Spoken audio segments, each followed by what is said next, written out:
Assalamualaikum, balik lagi. Hari ini kita masih tetap jalan-jalan di Kalimantan Timur. Nah, kalau kalian belum nonton video yang pertama, kalian harus nonton dulu karena ini ceritanya nyambung sama video yang pertama. Karena hari ini kita akan ngebahas tentang Kerajaan Kutai Kertanegara. Kerajaan Kutai Kertanegara ini adalah kerajaan yang akan mengalahkan Kerajaan Kutai Martadipura dan menjadikan Kerajaan Kutai Kertanegara jadi Kesultanan Kutai Kertanegara ing Martadipura. Jadi kalian harus nonton dulu video yang pertama, aku bakal kasih linknya di description box. Ini dia cerita Kerajaan Kutai Kertanegara. Kerajaan Kutai Kertanegara ini mulai eksis diperbincangkan itu pada abad ke-13 atau pada tahun 1300 Masehi, di mana waktu itu kerajaan ini masih memeluk agama Hindu, belum memeluk agama Islam. Nah, kerajaan Kutai ini memeluk agama Islam itu pada tahun 1575 di masa kepemimpinan Aji Raja Mahkota Mulia Alam, yang kemudian kerajaan ini berubah menjadi Kesultanan Kutai Kertanegara ing Martadipura, di mana Kesultanan Kutai Kertanegara ing Martadipura ini adalah gabungan antara Kerajaan Kutai Kertanegara dan Kerajaan Kutai Martadipura menjadi satu pemerintahan. Fakta sejarah itu diungkapkan oleh Muhammad Sarif dari bukunya, yaitu Dari Jahitan Layar Sampai Tepian Pandan, yang bertajuk Sejarah 7 Abad Kerajaan Kutai Kertanegara, yang menyebutkan bahwa sejak 1635 Kesultanan Kutai Kertanegara ing Martadipura mulai muncul. Nah, sejarahnya adalah dari Kerajaan Kutai Kertanegara yang didirikan oleh Aji Batara Agung Dewa Sakti, yang menjadi raja pertama sejak tahun 1300 sampai 1325 Masehi. Seperti yang sudah kusebutkan tadi, awal mula kerajaan ini itu memeluk agama Hindu. Pusat kerajaan ini awalnya berada di Jahitan Layar, yang kemudian dipindahkan ke Tepian Batu Kutai Lama atau yang sekarang dikenal sebagai Kecamatan Anggana berdasarkan catatan C. Ames dalam The Chronique van Kutai Text with Gave Met to Listing. Menurut Kakawin Nagara Kertagama bahwa Kutai Kertanegara itu awalnya berasal dari kata kute dan pernah menjadi bagian dari wilayah Majapahit. Memang sejak awal kemunculannya, kerajaan Kutai Kertanegara ini memiliki kedekatan yang sangat erat dengan kerajaan Majapahit, sehingga kedekatan itu akhirnya menimbulkan hubungan yang saling mempengaruhi antara dua kerajaan ini. Tak hanya itu, kerajaan Majapahit pun ternyata sampai mengirimkan seorang patih untuk memberitahukan nih kepada semua kerajaan bahwa kerajaan Kutai Kertanegara ini adalah di bawah kekuasaan kerajaan Majapahit. Seiring dengan runtuhnya kerajaan Majapahit pada abad ke-16 lantaran serangan daripada kerajaan Demak yang merupakan kerajaan Islam pertama di Pulau Jawa. Hal itu juga yang akhirnya membuat ajaran-ajaran agama Islam itu mulai masuk ke seluruh kerajaan-kerajaan yang ada di Nusantara, tak terkecuali juga adalah kerajaan Kutai Kertanegara. Dari beberapa literatur itu dijelaskan bahwa ada seorang mubalik yang datang ke Kutai Kertanegara memiliki gelar Tuanku Tunggang Parangan, atau ada juga nih ya yang biasa nyebutin Tuanku Tunggang Pararang atau Pararangan.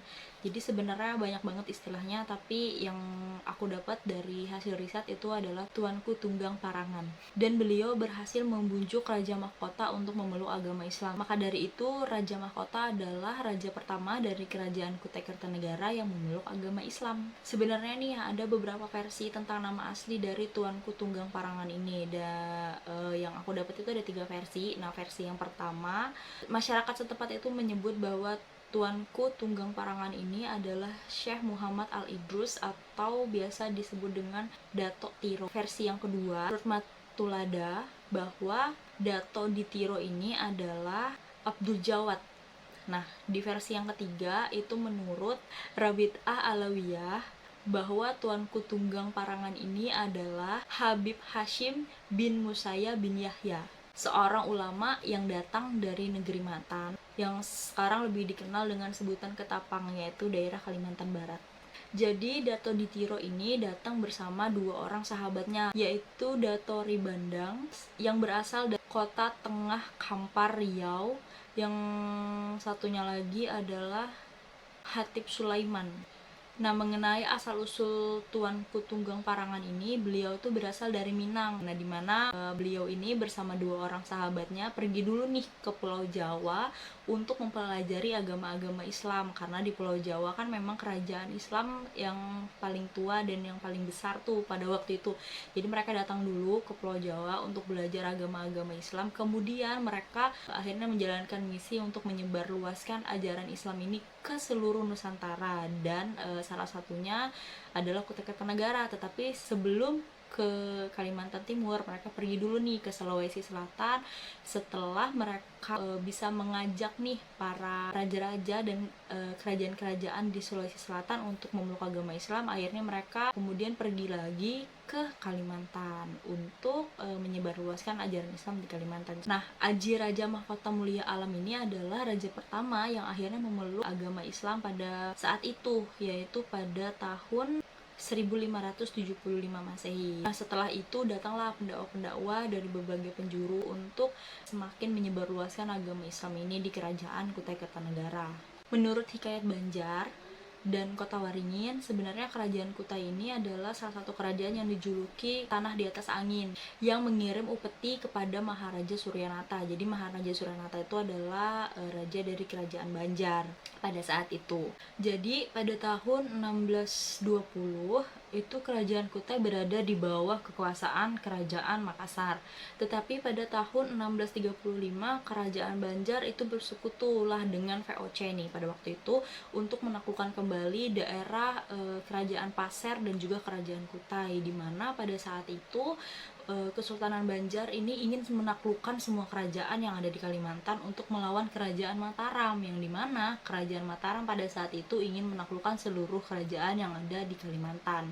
Nah, sebelum Kesultanan Banjar ini bekerja sama dengan VOC, pada saat itu Kesultanan Banjar itu berada di bawah kekuasaan Kesultanan Demak. Pada waktu itu, Kesultanan Banjar wajib mengirimkan upeti kepada Kesultanan Demak. Tetapi Kesultanan Banjar tidak lagi mengirimkan upeti kepada Kesultanan Demak itu sejak Kesultanan Demak runtuh sekitar tahun 1638. Nah, setelah itu kerajaan dari Goa atau Talo minta izin nih kepada Sultan Banjar yang keempat, yaitu Mustain Billah atau marhum Panembahan. Kerajaan Goa ini meminta izin untuk datang ke Pasir, Kutai, Berau itu untuk melakukan perdagangan, tetapi mereka berjanji untuk tidak menyerang Kesultanan Banjar pada saat itu. Hal itu disebutkan pada saat pertemuan antara Kiai Martasura dengan I Mangadacina Daeng Sitaba Karaeng Patingalong Sultan Mahmud, yaitu Raja Talo yang menjabat sebagai mangku bumi di kerajaan Goa. Posisi Kutai Kartanegara ini menjadi kuat itu pada masa pemerintahan Aji Muhammad Idris. Nah, Aji Muhammad Idris ini memerintah kerajaan Kutai sejak tahun 1732 sampai 1739. Nah, karena sebelumnya kerajaan Kutai Kartanegara ini adalah kerajaan di bawah kekuasaan kerajaan Makassar, atau lebih tepatnya kerajaan Wajo. Jadi si Aji Muhammad Idris ini itu menikahlah dengan anak daripada Raja Wajo. Nah, jadi pada saat itu kerajaan Wajo ini tuh adalah kerajaan yang sangat menentang VOC nih. Jadi diajaklah si Aji Muhammad Idris ini untuk ikut berperang melawan VOC di Makassar. Karena sebenarnya Aji Muhammad Idris ini pun memiliki satu visi yang sama dengan ayah mertuanya, yaitu untuk melawan VOC. Karena pada saat itu Aji Muhammad Idris ini ingin melepaskan tekanan daripada kerajaan Banjar, karena pada saat itu Kutai Kartanegara kan memang ada di bawah kerajaan Banjar nih setelah diambil alih daripada kekuasaan kerajaan Wajo. Sementara Aji Muhammad Idris ini itu pergi berperang melawan VOC di Makassar, maka pada saat itu putra mahkota yang ada di kerajaan Kutai Kartanegara masih kecil, jadi belum bisa untuk memimpin kerajaan Kutai Kartanegara, sehingga kerajaan Kutai Kartanegara pemerintahannya diwakilkan oleh Dewan Perwalian. Singkat cerita, pada tahun 1739 pada saat perang melawan VOC di Makassar, Sultan Haji Muhammad Idris ini gugur dan akhirnya terjadilah kekacauan di kerajaan Kutai, di mana Sultan Haji Muhammad Idris ini memiliki dua anak laki-laki, yaitu Aji Kado dan Aji Imbut. Nah, di mana Aji Imbut ini menjadi putra mahkota, yang dipilih menjadi putra mahkota, sedangkan Aji Kado tidak. Tetapi karena sepeninggal Sultan Haji Muhammad Idris ini, kekacauan yang terjadi adalah perebutan tahta antara putra mahkota dan Aji Kado, sehingga pada saat itu putra mahkota yang memang masih kecil itu tidak bisa mempertahankan tahtanya sebagai raja, dan akhirnya direbutlah oleh si Aji Kado. Dan pada saat itu juga Aji Kado akhirnya menetapkan dirinya sebagai sultan pada Kesultanan Kutai Kartanegara dan memiliki gelar Sultan Haji Muhammad Aliyadin. Nah, si Aji Imbut kemana nih, putra mahkota? Karena sebenarnya kan putra mahkota ini dan Aji Kado ini sama nih, mereka ini adalah cucu daripada Raja Wajo yang ada di Makassar. Akhirnya si Aji Imbut ini karena kalah dalam mempertahankan tahta raja di kerajaan atau Kesultanan Kutai Kartanegara ini, akhirnya si Aji Imbut itu dilarikan ke Makassar sampai si Aji Imbut ini dewasa. Nah, setelah dewasa dan memiliki banyak ilmu, Aji Imbut ini kemudian dikirimkan lagi lah oleh kerajaan Makassar atau kerajaan Wajo kembali ke Kesultanan Kutai Kartanegara, di mana dia datang sebagai putra mahkota yang syah. Jadi Aji Imbut akhirnya dinobatkan sebagai Sultan Kesultanan Kutai Kartanegara oleh kerajaan Wajo, karena memang kerajaan Wajo pun masih mempunyai hubungan yang erat nih dengan Kesultanan Kutai Kartanegara. Nah, Aji Imbut akhirnya dinobatkan sebagai Sultan dengan gelar Sultan Haji Muhammad Muslihuddin, dan sejak saat dinobatkannya Aji Imbut sebagai Sultan Kesultanan Kutai Kartanegara, pada saat itu juga terjadilah perlawanan kepada Aji Kado atau Sultan Haji Muhammad Aliyadin. Sebelumnya, penobatan Sultan Haji Muhammad Muslihuddin ini dilaksanakan di Mangkujenang. Pada saat perlawanan itu berlangsung, terjadilah embargo antara Mangkujenang dengan Pemarangan. Nah, jadi Pemarangan ini adalah pusat Kesultanan Kutai Kartanegara pada masa pemerintahan Aji Kado atau Sultan Haji Muhammad Aliyadin. Karena sebenarnya Sultan Haji Muhammad Aliyadin ini akhirnya memindah lagi nih Kesultanan Kutai Kartanegara itu pusatnya menjadi di Pemarangan. Perlawanan ini dibantu oleh armada bajak laut Sulu yang kemudian melakukan penyerangan dan pembajakan kepada Pemarangan. Pada tahun 1778, Aji Kado itu meminta bantuan kepada VOC untuk melakukan lagi nih perlawanan kepada Sultan Haji Muhammad Muslihuddin. Tetapi VOC menolak. Penyerangan itu terjadi selama 2 tahun, dari tahun 1778 sampai akhirnya 1780 Sultan Haji Muhammad Muslihuddin bisa merebut Kesultanan Kutai Kartanegara, yang akhirnya gelar Sultan Haji Muhammad Muslihuddin itu benar-benar dinobatkan di Kesultanan Kutai Kartanegara. Sedangkan kayak apa nih nasibnya si Aji Kado? Nah, akhirnya Aji Kado ini dihukum mati dan dimakamkan di Pulau Jembayan. Kemudian Aji Imbut atau Sultan Haji Muhammad Muslihuddin ini menjabat sebagai sultan, beliau memindahkan lagi nih pusat Kesultanan Kutai Kartanegara ini ke tepian Pandan pada 28 September 1782, 2 tahun setelah dinobatkan. Perpindahan ini tujuannya untuk menghilangkan kenangan pahit pada saat di Pemarangan dan pada saat pemerintahan Sultan Haji Muhammad Aliyadin. Sedangkan Pemarangan akhirnya telah hilang tuahnya pada saat itu. Sekian lama ya, singkat cerita, tepian Pandan ini berubahlah namanya menjadi Tangga Arung, yang berarti rumah raja. Tangga Arung ini sendiri akhirnya sering disebut oleh masyarakat sekitar itu dengan sebutan Tenggarong begitu. Nah, sampai saat ini akhirnya Kesultanan Kutai Kartanegara ing Martadipura itu pusatnya ada di Tenggarong, Kalimantan Timur. Kesultanan Kutai Kartanegara ing Martadipura ini cukup lama bertahan dengan dinamikanya selama penjajahan Belanda hingga Jepang di Nusantara. Setelah 2 tahun Indonesia merdeka, yaitu pada 17 Agustus 1945, pada tahun 1947-nya, Kesultanan Kutai Kartanegara ini berstatus daerah Swapraja dan masuk ke dalam Federasi Kalimantan Timur. Dan pada 27 Desember 1949, setelah pengakuan kemerdekaan Indonesia dari Belanda, maka pada saat itu juga Kesultanan Kutai Kartanegara ini tergabung dalam Republik Indonesia Serikat dan menjadi daerah istimewa Kutai setingkat kabupaten sejak tahun 1959. Nah, daerah istimewa Kutai ini akhirnya dipecah menjadi 3 daerah yang sekarang itu dikenal dengan Kabupaten Kutai Kartanegara, Kota Samarinda, dan Kota Balikpapan. Pada tanggal 21 Januari 1960, dalam sidang khusus DPRD Daerah Istimewa Kutai di Tenggarong, dilakukan serah terima pemerintahan kepada Bupati Kutai, Wali Kota Samarinda, dan Wali Kota Balikpapan. Dan sejak saat itulah Kesultanan Kutai Kartanegara berakhir. Bertahun-tahun kemudian, sampailah kita pada tahun 2001, tepatnya pada tanggal 22 September.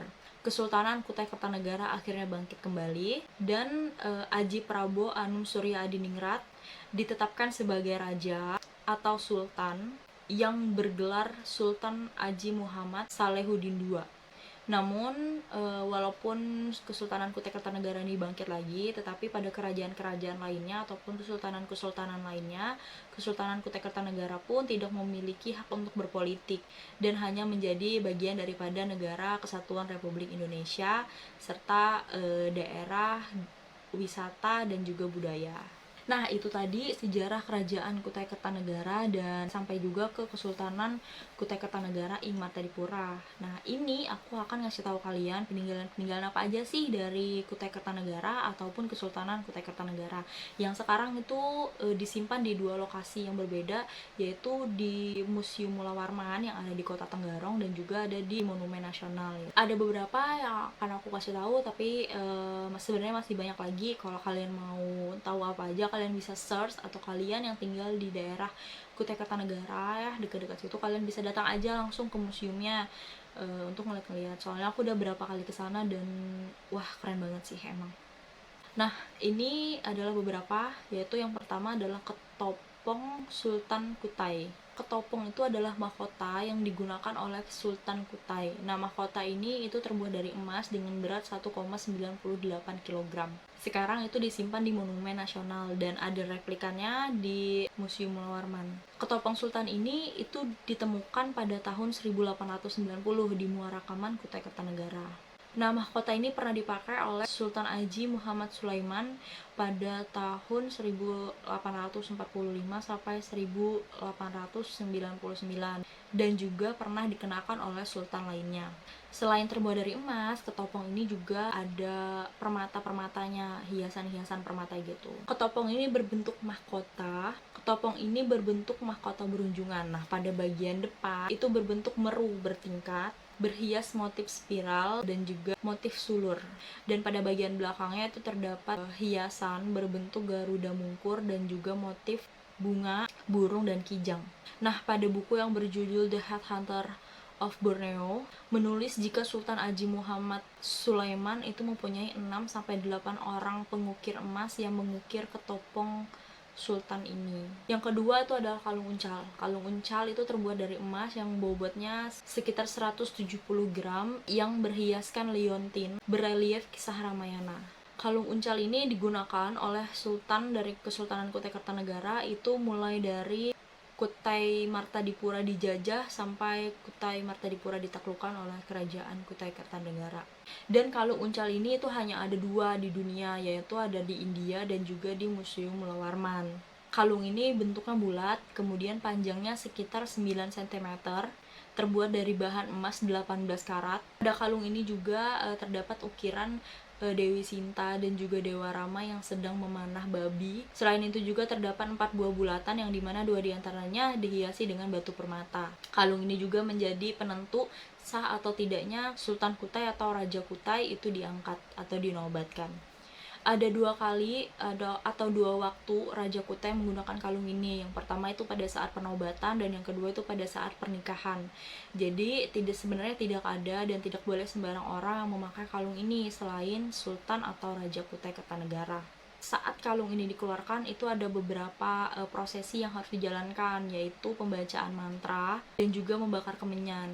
Dan ini disebut sebagai basawai. Kemudian yang ketiga itu ada kalung ciwa. Kalung ini juga sudah ada sejak zaman Kesultanan Haji Muhammad Sulaiman, dan kalung ini ditemukan oleh warga di Danau Lipan, Muara Kaman pada 1890. Saat ini ya, sampai sekarang kalung Ciwa ini juga masih digunakan oleh raja atau sultan sebagai perhiasan kerajaan, dan digunakan juga pada saat penobatan atau pengangkatan raja baru. Yang keempat itu ada pedang Sultan Kutai. Nah, ini tidak diperkirakan atau dituliskan beratnya berapa, tetapi pedang Sultan Kutai ini itu terbuat dari bahan emas padat, dan pada gagangnya itu terdapat ukiran harimau yang siap untuk menerkam musuh.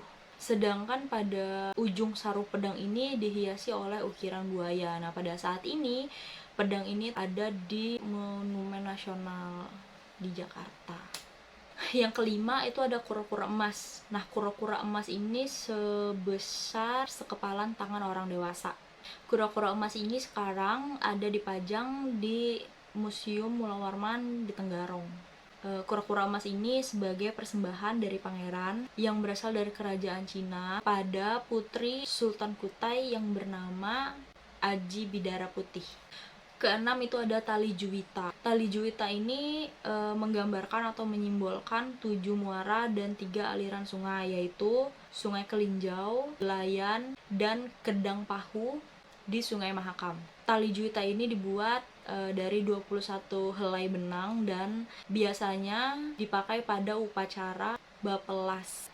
Putasan tali ini juga terbuat dari perak, emas, dan perunggu dengan 3 hiasan bandul berbentuk gelang dan 2 buah permata, mata kucing, serta barjat putih. Dan untuk bandul lain itu berbentuk lampion dengan hiasan 2 bandul berukuran kecil.